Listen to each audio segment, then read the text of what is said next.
ஏன் 20% குறைவுங்கிற கேள்வி தான் இருக்கு. 20% அதிகம் அப்படிங்கிற எக்ஸாக்ட்டா இந்த ஒரு கேள்விங்கிறது இல்ல.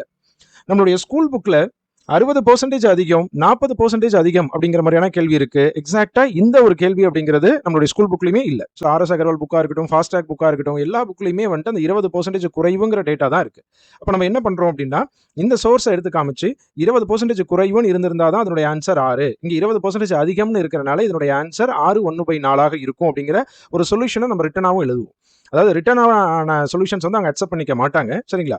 நம்ம 20% குறைவுக்கான சோர்ஸ காமிச்சு, அதுல 20% அதிகம்னு சொல்லும்பொழுது, இதனுடைய ஆன்சர் வேற வருது அப்படிங்கிறத அந்த சோர்ஸோட ஆட் பண்ணுவோம். ஸோ அதுக்கப்புறம் அவங்க சைடு ப்ராசஸ் என்னவா இருக்கும் அப்படின்னா, அத செக் பண்ணிட்டு, சரிங்களா? அதுக்கான ஆன்சர ஒர்க் அவுட் பண்ணி பார்த்து, அதனுடைய ஆன்சர் என்னங்கிறது ஃபைனலைஸ் பண்ணுவாங்களே தவிர, நம்ம புக்ல காமிச்சத வச்சு, புக்ல இதுதான் போட்டிருக்கு, அப்ப இதுதான் ஆன்சர் அப்படிங்கிற மாரிலாம் எடுத்துக்க போறதே கிடையாதுங்க. இது தப்பு அப்படிங்கிறத நம்ம ஐடென்டிஃபை பண்ணி காமிச்சிருக்கோம். அத அவங்க செக் பண்ணி பார்த்து, மறுபடியும் ஒர்க் அவுட் பண்ணி, அதனுடைய ஆன்சர் என்னங்கிறத வந்துட்டு ஃபைனல் பண்ணிக்குவாங்க.